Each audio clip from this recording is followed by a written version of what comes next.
Bonjour à toutes et à tous. Aujourd'hui, je vous retrouve pour une petite vidéo pour vous parler un petit peu de mon parcours. Et surtout, je trouvais que c'était beaucoup plus sympa de se présenter de vis-à-vis.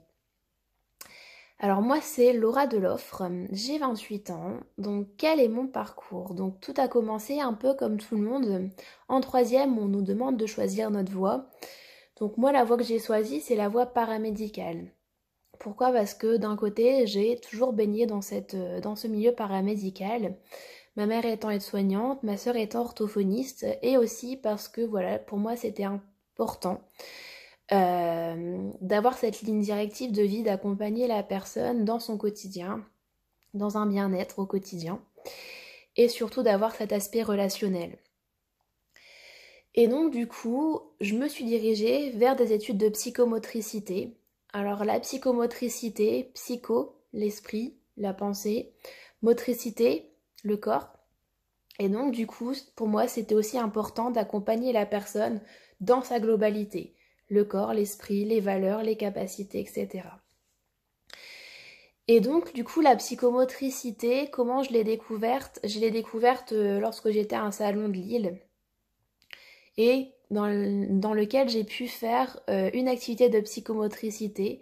Et là, j'ai compris que la psychomotricité, c'était ce que je voulais faire. Ça s'est révélé un petit peu comme une vocation parce que ça accompagnait la personne donc dans son lien avec elle-même, dans son lien avec les autres, dans son lien avec son corps. Donc vraiment dans ce relationnel et dans cet aspect de globalité de la personne. Et donc du coup, tout a commencé en 2012 pour moi, où je me suis inscrite donc en psychomotricité à Lille pour un bac+3. Mais malheureusement, donc en 2015, au moment pardon, où on m'a délivré mon diplôme, l'État belge ne reconnaissait plus la psychomotricité. Et donc du coup, je n'ai pas pu travailler en tant que psychomotricien. Et quelque part, ça m'a fait un coup parce que pour moi c'était une vocation, ça m'a un petit peu déçue. Et je me suis dit, en ayant toujours cet espoir que la situation se débloque, qu'est-ce que je vais faire? Donc dans un premier temps, j'ai fait un service civique dans une maison de quartier.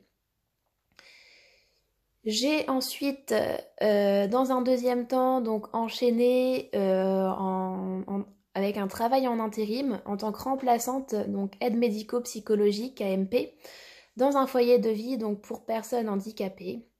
Mais pour moi, c'était une situation assez précaire, étant en intérim, donc du coup, c'était assez difficile à vivre. Je pouvais pas rester dans cette situation-là, et je me suis dit, qu'est-ce que je vais faire? Et je me suis rappelé que lors de mon service civique, j'ai eu la chance de rencontrer un sophrologue caïcédien, Monsieur Valmy, qui m'a permis donc de découvrir ce qu'était la sophrologie caïcédienne et d'assister à une séance de groupe. Et lorsque j'ai assisté à une séance de groupe, j'ai retrouvé un petit peu ce qui m'animait en psychomotricité, c'est-à-dire la globalité de la personne, le corps, l'esprit. Et je me suis dit, ça me parle. Ça peut être intéressant pour moi. Et donc du coup, j'ai décidé de m'inscrire à l'école de sophrologie caïcédienne de Lille. Et là, ça a été une deuxième révélation pour moi. La première étant la psychomotricité. Pourquoi révélation? Révélation dans le sens où je me suis redécouverte un petit peu moi-même. Je me suis retrouvée dans ma confiance en moi. J'ai redécouvert un petit peu mes capacités que j'ai remises, que j'ai révélées de nouveau. Et ça m'a permis d'avancer. Révélation parce que voilà, je me suis dit, cette méthode qui m'a fait du bien, cette méthode qui m'a permis d'avancer dans ma vie, j'ai envie de la transmettre aux autres. J'ai envie de donner cet outil aux personnes pour qu'elles se sentent mieux dans leur quotidien. Et donc du coup, la sophrologie caïcédienne, donc il faut savoir qu'il y a 3 cycles. Donc j'ai eu mon premier cycle qui m'a permis d'avoir mon certificat et d'être sophrologue. Et j'ai poursuivi la formation les 2 derniers cycles en Espagne pour obtenir donc mon master spécialiste en sophrologie caïcédienne pour mieux accompagner les personnes dans leur quotidien, dans leur relation à eux-mêmes, dans leur relation à leur environnement. Et aussi les accompagner donc lors des périodes de stress. Donc cette sophrologie, au final, ça permet vraiment de révéler la personne, ses valeurs, ses capacités, et c'est ça que je veux transmettre à présent en tant que sophrologue KCGN. Cependant, ces techniques, j'ai voulu ouvrir un petit peu mon champ en me formant à la réflexologie plantaire bien-être pour aider la personne dans son sommeil, dans son stress. Donc là, ça ouvre un autre champ puisqu'il y a le toucher. Donc la sophrologie ne correspond pas à tout le monde, donc pourquoi pas essayer la réflexologie plantaire. Ensuite, j'ai fait une formation en tuina et en ventouse pour aider un petit peu à soulager des douleurs articulaires, le dos, les hanches, les chevilles, etc. J'ai également donc été formée aux soins énergétiques Laoshi. Donc ce sont des soins énergétiques qui vont vous permettre de réharmoniser votre corps, votre esprit.